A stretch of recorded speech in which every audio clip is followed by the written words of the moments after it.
میرے نبی کی 2 صفتیں ہائی لائٹ ہوئی. آپ کی صفات کا تو اندازہ ہی نہیں، گنا ہی نہیں جا سکتا ہے، ناممکن ہے، لیکن آپ کو 2 صفتوں سے ہائی لائٹ کیا اہل مکہ نے. الصادق الامین، الصادق الامین، چونکہ یہ دین کی بیس ہے اور یہ بازار کی بیس ہے، یہ تجارت کی بیس ہے اور یہ آخرت کی بیس ہے. اگر میں یہ چاہوں کہ 24 گھنٹے میری نماز ہی لکھی جا رہی ہو تو آپ ان 8 بازاروں میں یا جہاں بھی بیٹھتے ہو ایک سچائی اور دوسری دیانتداری سے بیٹھو. اللہ کی قسم اٹھا کے کہتا ہوں، جو اجر مسجد میں ملتا ہے وہی اجر دفتر میں ملے گا، وہی دکان پہ ملے گا، وہی منڈی میں ملے گا، وہی کھیت کھلیان میں ملے گا، اگر سچائی اور دیانتداری کے ساتھ اپنی جگہ پر بیٹھا ہوا ہے. میرا نبی کی یہ 2 صفتیں ہائی لائٹ، صادق امین، صادق امین. آپ کی عمر مبارک 35 برس تھی بیت اللہ کو توڑنے کا مشورہ ہو. سب سے پہلی کدال ماری نضر بن حارث نے، ایمان نصیب نہیں ہوا تھا. تعمیر شروع ہو گئی.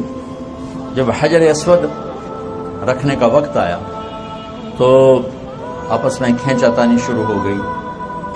ایک سردار کہ میں رکھوں گا، دوسرا کہ میں رکھوں گا، تیسرا کہ میں رکھوں گا، تو آپس میں لڑائی شروع ہو. تو پھر سب نے طے کیا سارے حرم میں بیٹھ جاؤ، صبح جو سب سے پہلے دروازے میں داخل ہو اس کو اپنا جج بنا. انہوں نے کہا یہ ٹھیک. تو سارے قبائل صبح بیٹھ گئے تو سب سے پہلے ہمارے نبی داخل ہوئے. اب انہوں نے کہنا تھا لو بھائی محمد بن عبداللہ آ گئے، یہ ہمارا فیصلہ کریں گے. آپ سیرت اٹھا کے دیکھیں، آپ ان کا بول پڑھیں گے کہ سب نے کہا لو بھائی صادق و امین آ گئے، اب یہ ہمارا فیصلہ کریں.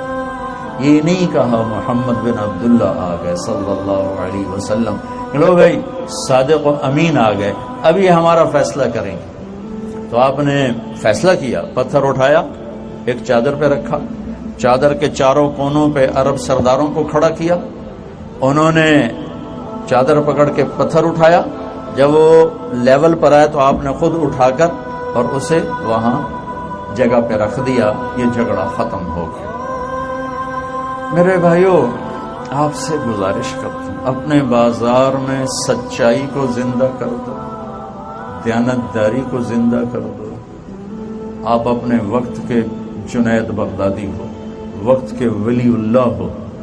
امام مسجد کے لیے نہیں ہے کہ وہ نبیوں کے ساتھ اٹھایا جائے گا، رات کے رونے والے کے لیے نہیں ہے کہ وہ نبیوں کے ساتھ اٹھایا جائے گا. ان بازاروں میں بیٹھ کر سچ بولنے والا، سچ بولنے والا، ان بازاروں میں بیٹھ کر سچ بولنے والا، دیانتداری سے کام کرنے والا، دھوکے سے بچنے والا، جھوٹ سے بچنے والا، اس کے لیے میرے نبی کی بشارت ہے کہ اس کا حشر نبیوں کے ساتھ ہوگا. میرا امتحان نہیں، میرا نہیں ہوگا، آپ کا امتحان ہے. آپ کو اتنا ہی بڑی دولت دی جا رہی ہے، ایک طرف سچائی ہے، ایک طرف جھوٹ ہے. سچائی میں تھوڑا نظر آتا ہے، جھوٹ میں زیادہ نظر آتا ہے، کھرے میں تھوڑا نظر آتا ہے، کھوٹ میں زیادہ نظر آتا ہے، ہیرا پھیری میں زیادہ نظر آتا ہے، دیانتداری میں کم نظر آتا ہے. یہی تو الحمدللہ رب العالمین کا پیپر آ جاتا ہے کہ اللہ نے پہلا سبق دیا کہ پالنے والا اللہ ہے، دینے والا اللہ ہے. بلا وہو الخلاق العلیم، بہت بڑا بنانے والا، ساری مخلوق کا علم جاننے والا. وما من دابۃ فی الارض الا علی اللہ رزقها، ساری کائنات میں رینگنے، اڑنے، تیرنے، چھپنے، ڈسنے، دھاڑنے، پھاڑنے، چنگھاڑنے والوں کا رزق اللہ کہتا ہے تیرے رب کے پاس ہے، تیرے رب کے ذمے ہے. وفی السماء رزقکم وما توعدون، تیرا رزق آسمان سے اترتا ہے. یہاں مسلم اور غیر مسلم میں فرق ہو جاتا ہے کہ وہ جب کرسی پر بیٹھتا ہے تو کہتا ہے رازق اللہ ہے، اور جب اللہ کا منکر بیٹھتا ہے تو کہتا ہے پیسہ آئے گا تو کوئی کام بنے گا. جو لا الہ الا اللہ پہ بیٹھتا ہے وہ کہتا ہے رزق اوپر سے آتا ہے، یہاں سے نہیں آتا. یہ تو نظر آنے والی شکلیں ہیں، خزانے اللہ کے پاس ہیں. اور اللہ کا وعدہ ہے من یتق اللہ یجعل لہ مخرج ویرزقہ من حیث لا یحتسب. تم تقوی اختیار کرو. یہاں کا تقوی کیا ہے؟ بازار کا تقوی کیا ہے؟ سچ بولو، بازار کا تقوی کیا ہے؟ صحیح تولو. بازار کا تقوی کیا ہے؟ وعدہ خلافی نہ کرو. بازار کا تقوی کیا ہے؟ ہیرا پھیری نہ کرو، کھوٹ نہ کرو، ملاوٹ نہ کرو، وعدے سے مت پھرو. تو اللہ تعالیٰ کہتا ہے کہ میں تجھے کافی ہوں اور تجھے وہاں سے رزق پہنچاؤں گا جہاں سے وہم و گمان بھی نہیں، جہاں سے تیرا خواب و خیال بھی نہیں، تجھے وہاں سے رزق آئے گا. تو سچائی اور دیانتداری پر آنے کے لیے ایک پیچھے ذہن چاہیے، وہ ہے اللہ کا رب ہونا، اور وہ ہے محمد مصطفیٰ صلی اللہ علیہ وسلم کے طریقوں میں عزت اور کامیابی کو دیکھنا. جب تک اللہ رسول کی عظمت دل میں نہیں اترتی، میرے صادق امین کے فضائل بیان کرنے سے گاڑی آگے نہیں چلے گی. چونکہ جب تک میں کسی کو بڑا نہیں مانتا تو میں اس کے کہنے کو بھی بڑا ہی نہیں دیتا. حکم کی عظمت تب آتی ہے جب حاکم کی عظمت ہو.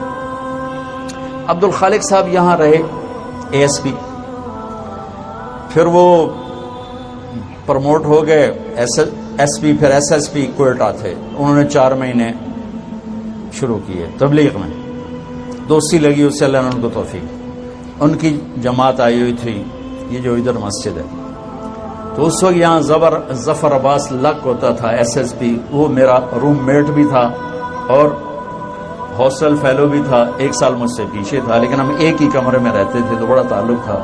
تو میں نے عبد الخالق سے کہا کہ چلو میں تمہیں اس سے ملاؤں. اس نے کہا میرا بیچ میٹ ہے. میں نے کہا چلو. تو ہم پیدل ہی چل پڑے. چلتے چلتے چلتے یہ جو وہاں پولیس لائن کا ایک دروازہ اس سے پچھلے روڈ پر ایک دروازہ ادھر کھلتا ہے، ایک دروازہ ادھر یونیورسٹی روڈ کی طرف ہے، ایک ادھر ہے. اب میری بھی ٹوپی داڑھی، اونی بھی ٹوپی داڑھی، آگے پولیس بادشاہ کھڑا ہوا تھا. تو عبد الخالق نے کہا بھائی ذرا دروازہ کھولنا. تو اس نے ہاتھ یہاں رکھے ہوئے تھے، کہنا اتوں آؤ، وہ جو اوپر والا دروازہ. وہ مہینہ تھا جون. اس نے کہا بھائی گرمی بہت ہے اور ہم پہلے بھی پیدل چل کے ہیں، تیری بڑی مہربانی، دروازہ کھول دے. اس سمجھے 2 صوفی صاحب نے میرا کی کر سکتے. اس نے پھر کہا سنے نہیں صوفی صاحب اتوں آؤ. اس نے پھر منت کی کہ بھائی تیری بڑی مہربانی ہے تو کھول دے. کہا صوفی صاحب کان کوئی نہیں توڑے، میں کیا کریا اتوں آؤ، میرے کو چابی ہی کوئی نہیں، بند تھا. پھر وہ مجبور ہو گیا. یہیں سے پروموٹ ہو کے گیا تھا کوئٹے، لہذا وہ تعارف تو پورا تھا پولیس میں. میں نے کہا بھائی میں ہوں عبد الخالق. آگے انہوں نے یہ نہیں کہا کہ میں یہاں ASP تھا، میں صرف انہوں نے کہا جی میرا نام عبد الخالق. انہوں نے کہا سر وہ ہاتھ کمبل لگ گئے. اسے کہا تو صوفی صاحب نہیں، یہ تو SSP، یہ تو میرا بیڑا بوڑ دے گا. وہاں سے مجھے یہ ایک مضمون سمجھ میں آیا. میں اس وقت سے یہ مضمون بیان کر رہا ہوں. انہیں کانپتے ہاتھوں سے چابی نکالی اور ہاتھ بھی کمبے تھے، تالا بھی کھلے آنا. اور جب تالا کھولا تو سر سر سر، کدی کھبے ہوئے، کدی سجے ہوئے، کدی اگوں ہوئے، کدی پچھوں. میں کہ آج ایک گل تو سمجھ آ گئی کہ جب تک حاکم کی عظمت نہ ہو حکم کی عظمت نہیں آ سکتی. میں کہ گل سن، یہ پہلے تمہیں سمجھ رہا تھا کہ صوفی صاحب اس میرا کی کر سکے، تو تنوع تو اور جب اسے پتہ رہا کہ یہ تو SSP، یہ تو میرے نوکری سے بھی نکال سکتا ہے، وہ تیرے پیری پہ گیا. میں نے کہا جتنا یہ سپاہی تجھ سے ڈرا ہے نا، اتنا اگر آج کا تاجر اللہ سے ڈر جائے تو سارے بازار میں سچائی آ جائے گی، سارے بازار سے جھوٹ نکل جائے، سارے بازار سے کھوٹ نکل جائے، سارے بازار سے سود نکل جائے، سارے بازار سے وعدہ خلافی نکل جائے.